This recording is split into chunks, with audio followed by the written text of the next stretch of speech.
Illuvium Zero, what is it? Why is it important? And why do we want it? I'll tell you all the answers to these in this video today.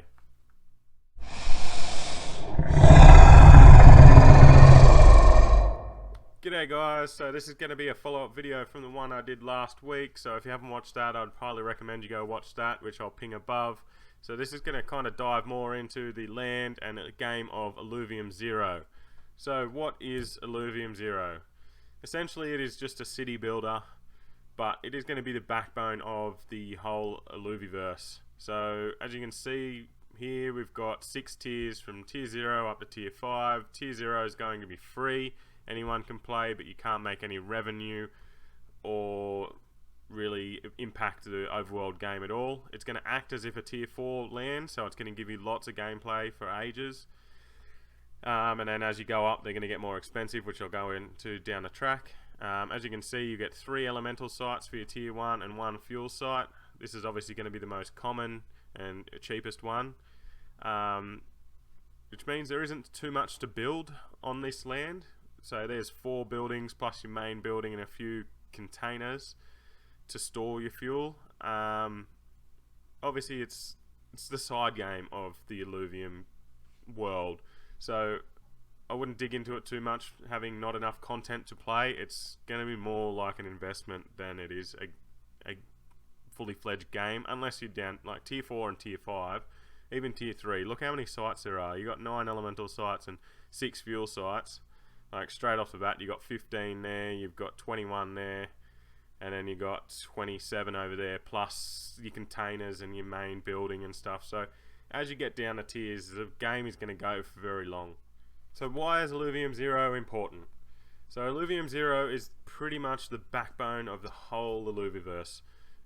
At Illuvium Zero, on your land, you make resources and generate fuel on your land, which you then swap your fuel for ETH, and then Illuvium players will swap ETH for fuel. So anytime the Illuvium players want to travel, catch alluvials, or forage equipment, they need to swap ETH to then buy these resources that you make on your land, which essentially goes straight to you.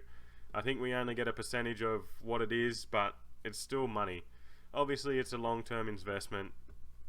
Land's going to be expensive, which I'm getting into next, and you're not going to be probably getting that much back for resources, but it's a 1, 3, 5 year plan I have for myself going into this.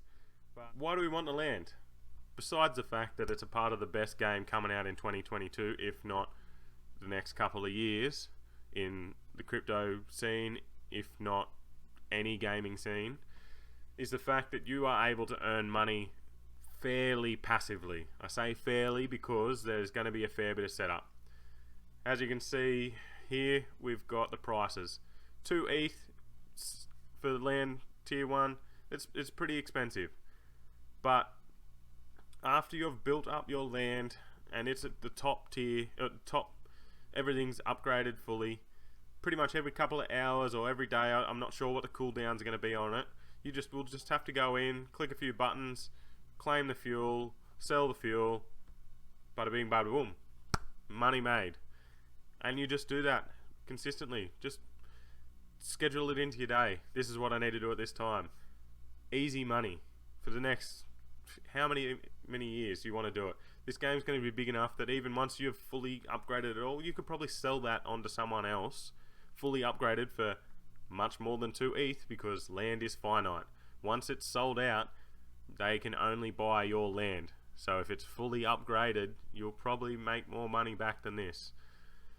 This is only my thoughts. Obviously not a financial dude, so take it with a grain of salt, but something to query on and think about, and that's pretty much why I'm jumping into it and why I feel like this is a huge investment opportunity.